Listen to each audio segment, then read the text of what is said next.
Assalamualaikum warahmatullahi wabarakatuh, para pemirsa yang dirahmati Allah. Jumpa lagi dengan saya, Dr. Panji Aksan, di acara kesayangan kita, di mana lagi kalau bukan di Rehat, Ruang Sehat. Seperti biasa, hari ini kita akan kembali membahas masalah kesehatan yang sedang hangat bersama dengan narasumber yang luar biasa pastinya ya. Dan hari ini seperti biasa saya akan menyapa terlebih dahulu nih kepada para pemirsa yang sudah bergabung. Terima kasih tentunya sudah bergabung dan semoga semuanya selalu dalam kondisi sehat walafiat tanpa kekurangan suatu apapun. Dan tidak lupa saya juga ingin menyapa kepada segenap pasien dan juga pengunjung yang saat ini berada di lingkungan rumah sakit kita tercinta ya, Rumah Sakit Islam Sultan Agung Semarang maupun Banjarbaru. Terima kasih atas kepercayaan pelayanan kesehatan yang telah diberikan kepada kami dan semoga semua segera diangkat dari segala penyakit sehingga dapat kembali berkumpul bersama dengan segenap keluarga ya. Dan hari ini kita akan membahas topik yang sangat menarik ya. Ini berkaitan dengan penggunaan softline. Nah, sebagaimana kita tahu penggunaan softline atau lensa kontak ini saat ini sudah semakin populer ya. Baik itu untuk alternatif pengganti kacamata atau untuk menambah penampilan, untuk mempercantik penampilan.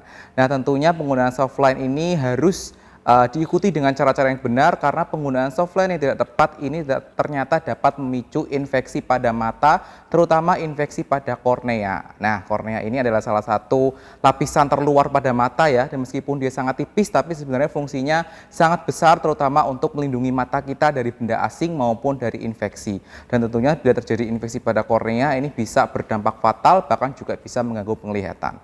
Hari ini akan kita bahas lebih lanjut kira-kira bagaimana nih penggunaan softline yang baik dan benar dan bagaimana juga tanda dan gejala dari infeksi mata yang disebabkan oleh penggunaan softline yang tidak tepat ya. Sesuai dengan tema kita pada hari ini yaitu waspada infeksi kornea akibat penggunaan softline. Dan tentunya hari ini sudah hadir di tengah-tengah kita narasumber yang sangat luar biasa yaitu beliau Dr. Salmah Alaidrus, spesialis mata. Assalamualaikum dokter. Terima kasih sudah meluangkan waktu di tengah kesibukan dok. Hari ini kita akan membahas mengenai waspada infeksi mata akibat penggunaan softline ya dok ya. Sebagaimana kita tahu saat ini penggunaan softline ini sudah semakin populer dok. Baik untuk alternatif dari kacamata bagi teman-teman kita yang mungkin ada minus ataupun plus, atau juga mungkin hanya sekedar untuk memperbaiki penampilan atau merubah penampilan. Nah ini kan tentunya salah satu resiko atau banyak juga kasus yang terjadi infeksi mata akibat penggunaan softline ya dok ya. Nah ini kira-kira bagaimana dok bisanya terjadi infeksi mata terutama pada kornea akibat penggunaan softline ini bagaimana bisa terjadi dok? Ya terima kasih dokter Panji. Sebelumnya mungkin saya jelaskan dulu ya bahwa kornea mata itu adalah bagian lapisan paling luar dari mata yang sering kita bilang berwarna hitam kalau orang Indonesia ya, hitam atau coklat. Sebenarnya kornea mata itu bening, kemudian kita dapat melihat hitam atau coklat itu karena ada lapisan iris di belakangnya. Nah, kornea mata ini sendiri dapat terjadi infeksi, baik infeksi bakteri, virus maupun jamur. Kenapa bisanya terjadi infeksi begitu ya? Biasanya kornea ini terjadi infeksi karena adanya kerusakan di beberapa lapisan di kornea tersebut. Jadi kornea ini terdiri dari beberapa lapisan. Jadi pun kita bisa menggrading dari kondisi infeksinya itu dari seberapa dalam infeksinya di kornea tersebut. Nah, biasanya pada penggunaan soft lens itu pada penggunaan yang tidak tepat itu dapat menyebabkan mikrolesi atau luka kecil-kecil pada kornea. Nah, di luka itu yang akan terjadi bakteri masuk ke dalam situ, bisa virus maupun jamur yang dapat menyebabkan infeksi pada kornea. Gitu.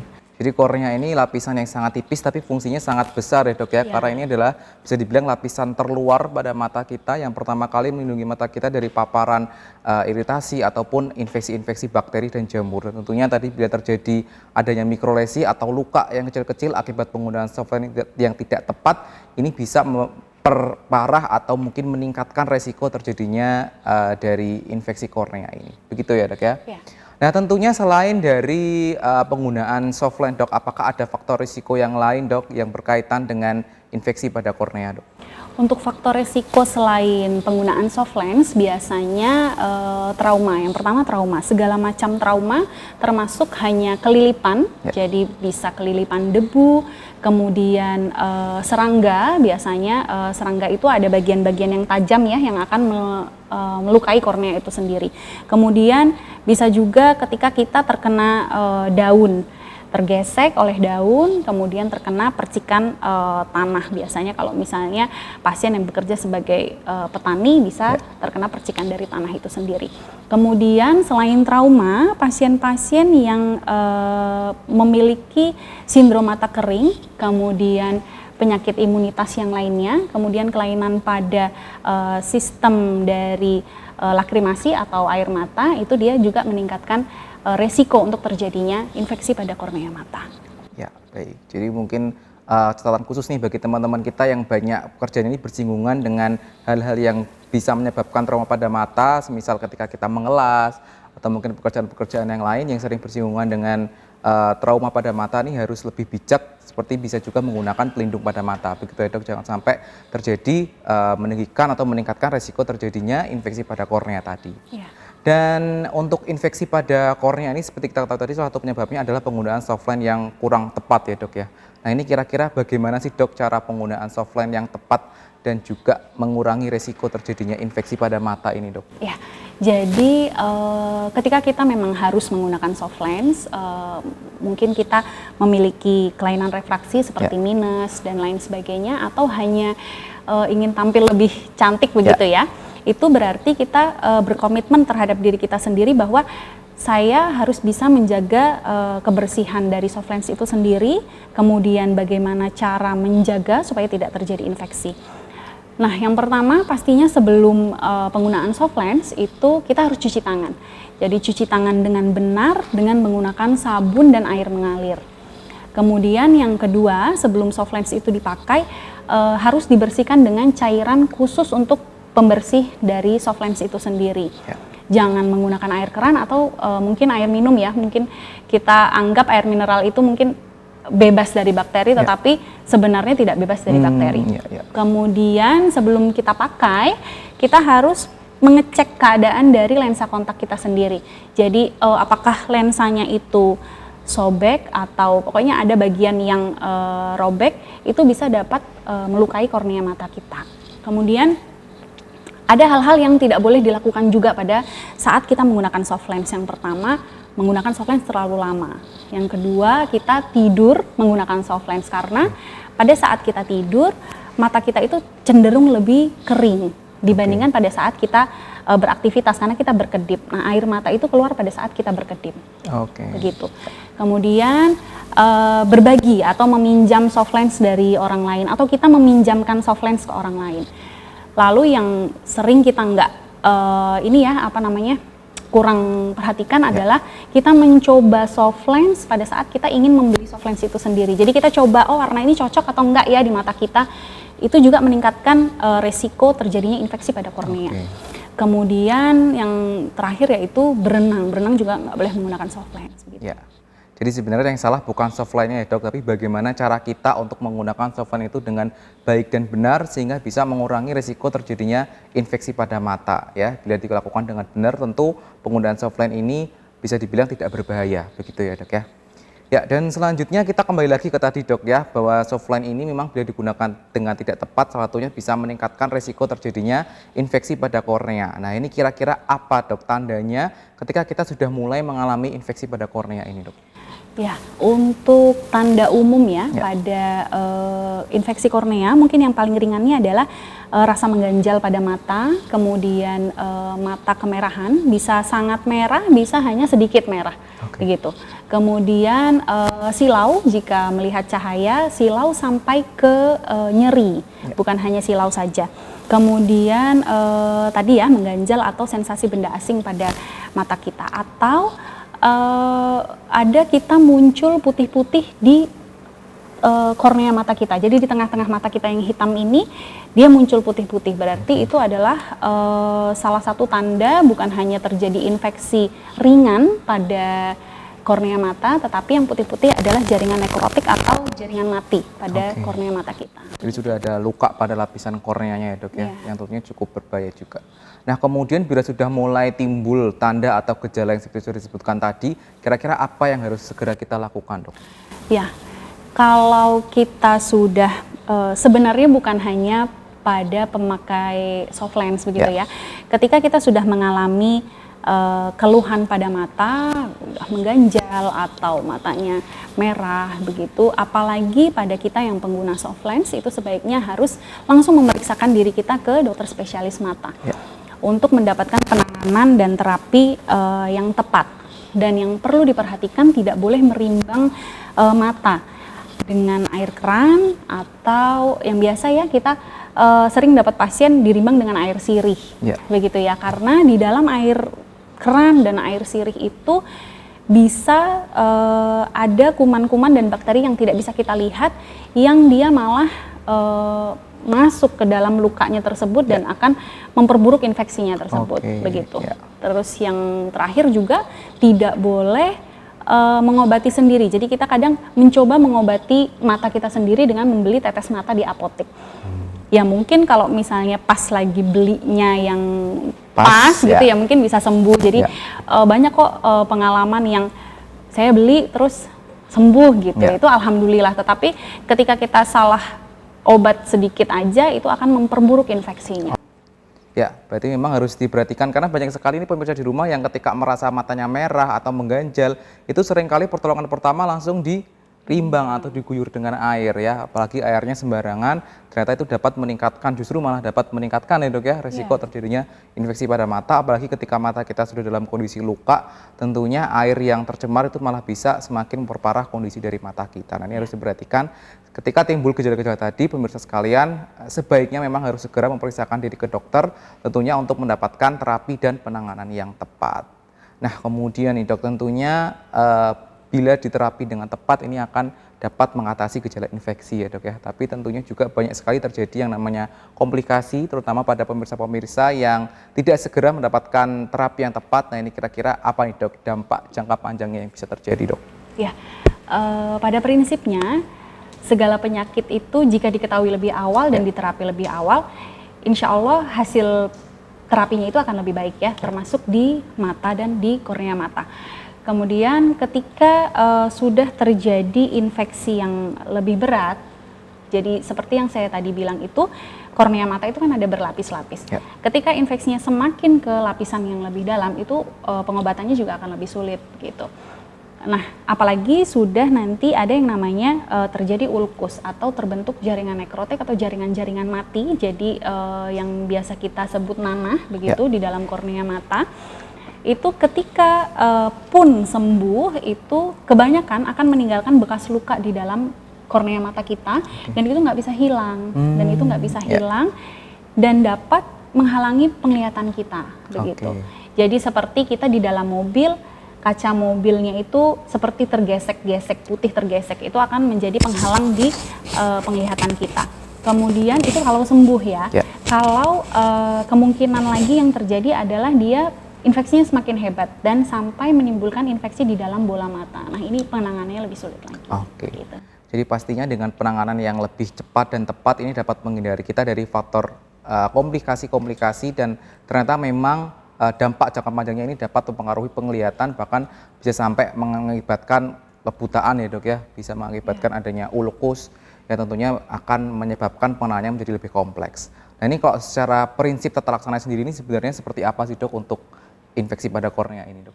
Ya, untuk prinsipnya sebenarnya adalah kita harus mengetahui dulu infeksi kornea matanya itu disebabkan oleh apa. Jadi ketika nantinya kita akan mengambil sampel pada kornea kita ini, kemudian akan diperiksa. Ketika dia muncul, oh penyebabnya adalah bakteri, ya kita berikan antibiotik untuk penanganannya. Kemudian kalau misalnya memang dia karena jamur, ya kita berikan anti jamur. Nanti ini sesuai dari hasil kulturnya begitu. Baik.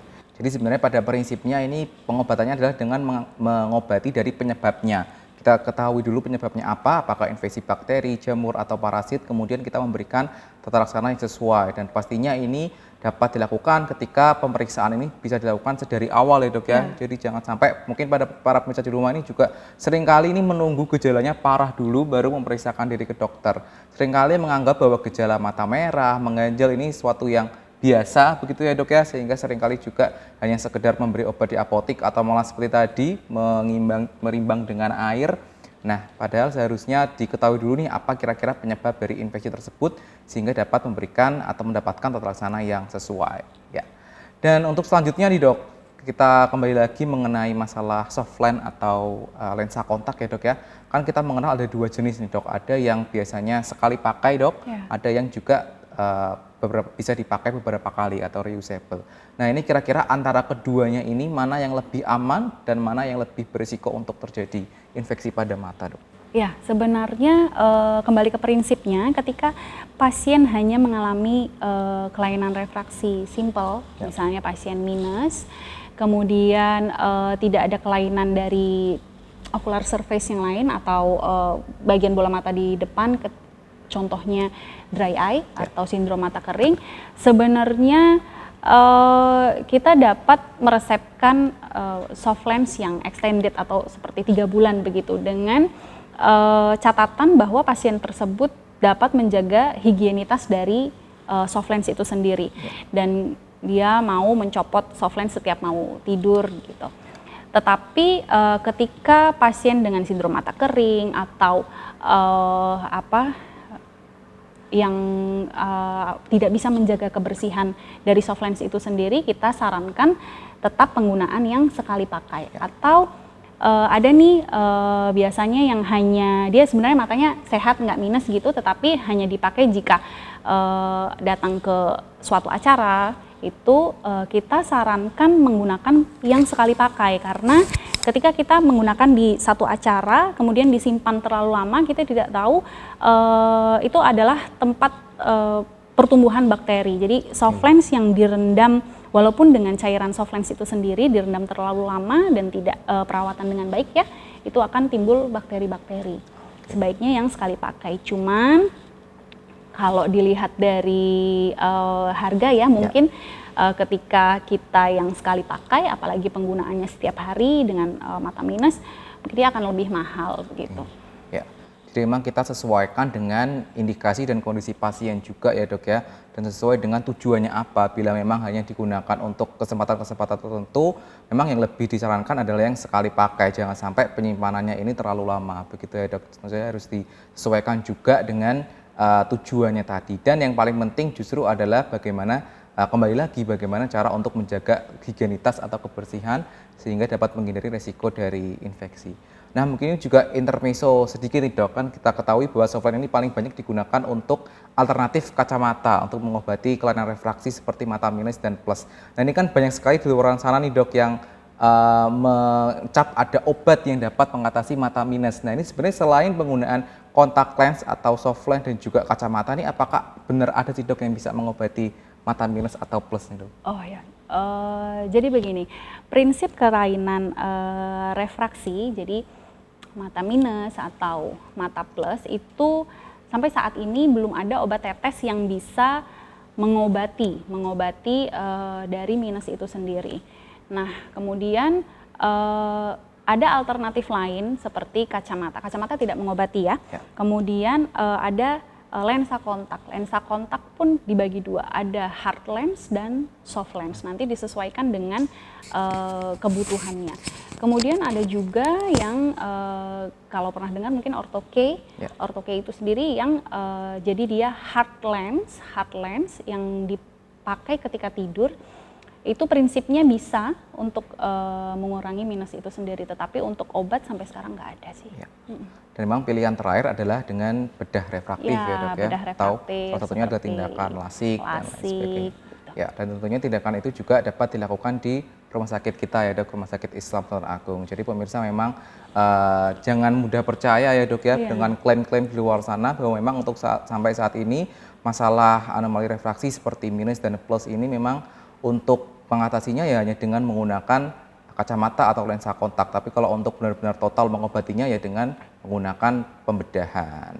Nah, kita kembali lagi ke masalah softline ini, Dok. Kira-kira apakah ada pencegahan tambahan nih, Dok, ya, bagi teman-teman yang sering atau mungkin rutin menggunakan softline, bagaimana untuk tetap bisa menjaga supaya tidak terjadi infeksi mata, Dok?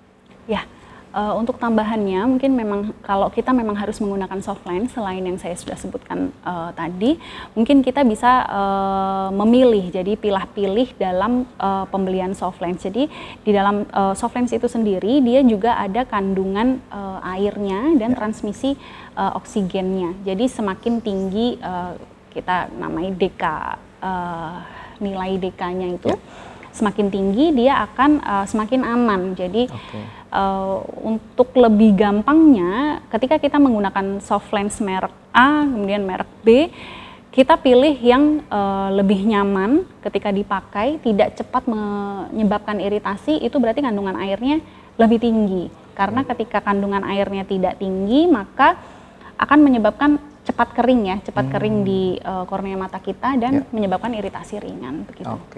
Jadi memang pemilihan softline ini ternyata juga jenisnya macam-macam ya, Dok, dan tentunya juga disesuaikan dengan kebutuhan. Ya, mungkin ada, Dok, pesan-pesan terakhir untuk pemirsa sekalian ini di penghujung acara kita sebelum kita tutup. Apakah ada pesan yang ingin disampaikan kepada pemirsa, terutama bagaimana untuk mencegah terjadinya infeksi pada mata, utamanya pada kornea secara umum, Dok?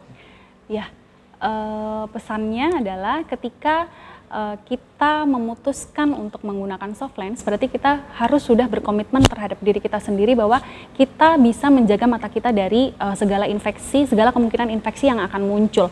Salah satunya dengan menjaga kebersihan soft lens, jangan lupa melihat tanggal kadaluarsa soft lens, kemudian ketika terjadi keluhan yang sudah disebutkan tadi, segera periksakan ke dokter spesialis mata, gitu. Ya, jadi memang kata kuncinya ada tadi ya, Dok, ya, gimana bisa kita menjaga kebersihan dari softline atau lensa kontak ini. Bila mana digunakan dengan tepat, dengan cara yang kita selalu menjaga higienitas, insya Allah softline ini tidak akan menjadi suatu bahaya tertentu. Tapi tentunya bila kita tidak tepat penggunaannya, ini juga dapat meningkatkan resiko terjadinya infeksi pada mata, terutama infeksi pada kornea ya. Dan pemirsa sekalian, bila sudah terjadi gejala-gejala seperti tadi ya, mata merah, terasa mengganjal, silau, atau bahkan ada terlihat adanya putih-putih pada mata kita, ini harus segera memeriksakan diri ke dokter, jangan menunggu gejalanya lebih atau semakin berat dulu ya, tentunya untuk mendapatkan penanganan yang tepat sesuai dengan penyebabnya tadi ya. Baik, Dokter Salma, terima kasih atas waktunya, Dok. Terima kasih atas sharing-sharing ilmunya pada hari ini, tentunya sangat bermanfaat bagi teman-teman semua di rumah, terutama ini yang sering sekali menggunakan softline ya, sehingga kita lebih tepat dan bijak dalam menggunakan softline atau lensa kontak ini ya.